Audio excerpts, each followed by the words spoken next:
Assalamualaikum warahmatullahi wabarakatuh. Waalaikumsalam. Iya, perkenalkan nama saya Bidan Emilia yang bertugas pada hari ini ya Bu ya. Iya. Baik, silakan duduk Bu. Terima kasih. Ya, dengan Ibu siapa? Siva. Iya, baik. Sebentar ya Bu, saya izin menutup sampingan dulu. Iya Bu.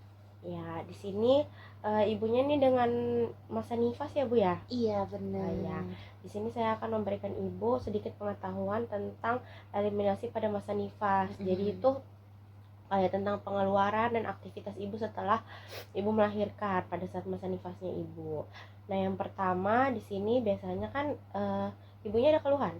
Enggak deh sih Bu, alhamdulillah baik-baik aja. Oh iya, jadi kalau misalnya ibunya ada keluhan, biasanya kan ibu nifas ini terganggu dengan keluhan-keluhan seperti masalah pada area organ reproduksinya, pada saluran kandung kemih. Nah, di sini saya akan menyebutkan beberapa jenis gangguan eliminasi pada buang air kecil, yaitu seperti retensi urin, infeksi saluran kemih, dan sistisis. Nah, itu adalah salah satu tiga gangguan eliminasi ya Bu ya. Nah, saya jelaskan satu-satu terlebih dahulu. Jadi tanda gejalanya retensi urin itu yang pertama diawali dengan urinnya mengalirnya lambat, lalu poliura yang makin lama menjadi parah karena penggosongan kandung kemih tidak efisien, terjadinya distensi atau kontraksi abdomen pada bagian perut akibat dilatasi kandung kemih, terasa ada tekanan, kadang terasa nyeri dan merasakan ingin buang air kecil. Nah, di sini ada juga penyebab-penyebab terjadinya retensi urin. Oh, baik Bu. Yang pertama, ibu setelah persalinan, itu salah satu faktornya. Struktur uteri atau penyempitan bagian uretranya, Bu. Lalu gangguan fungsi otot atau syaraf karena obat atau anestesi atau bius. Lalu ada batu ginjal. Nah, di situ kan tadi pengertian dari penyebabnya retensi urin. Yang kedua kan ada yang tadi saya bilang pengertian dari ISK atau infeksi saluran kemih. Nah, infeksi saluran kemih sendiri itu adalah infeksi bakteri yang mengenai bagian dari saluran kemihnya ibu. Oh iya Bu. Nah, ada beberapa tanda gejala terjadinya ISK atau infeksi saluran kemih. Yang pertama, nyeri pada saat buang air kecil. Frekuensi buang air kecil meningkat, namun jumlah urinnya sedikit saja. Tidak bisa menahan rasa ingin buang air kecil atau biasa disebut anyang-anyangan.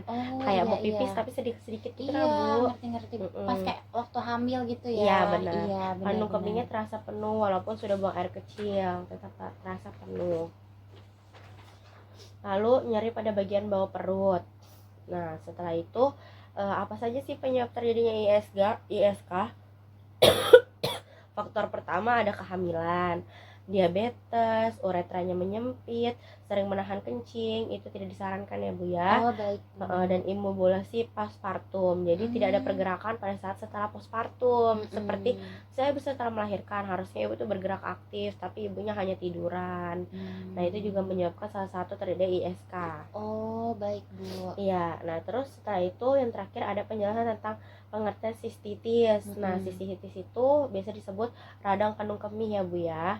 Nah, ini tanda-tanda gejala sistitis itu ada rasa sakit dan terbakar pada saat buang air kecil, nyeri dan tekan di bagian perut bagian bawah, urin berbaunya amis dan berwarnanya keruh, kencingnya berdarah, demam, itu ada salah satu tanda penyebabnya.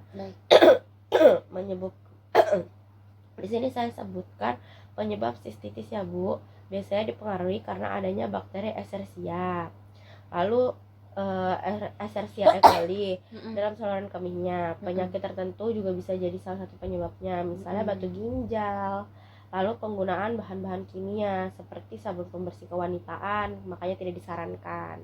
Lalu diabetes, dan terakhir itu menopause atau sudah tidak organnya sudah tidak bereproduksi dengan normal lagi ya Bu ya.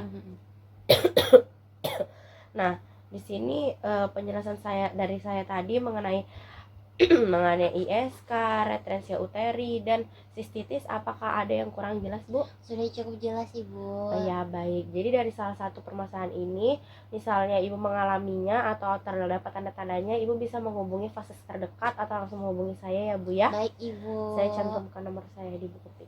Baik, terima kasih Bu. Iya, sama-sama.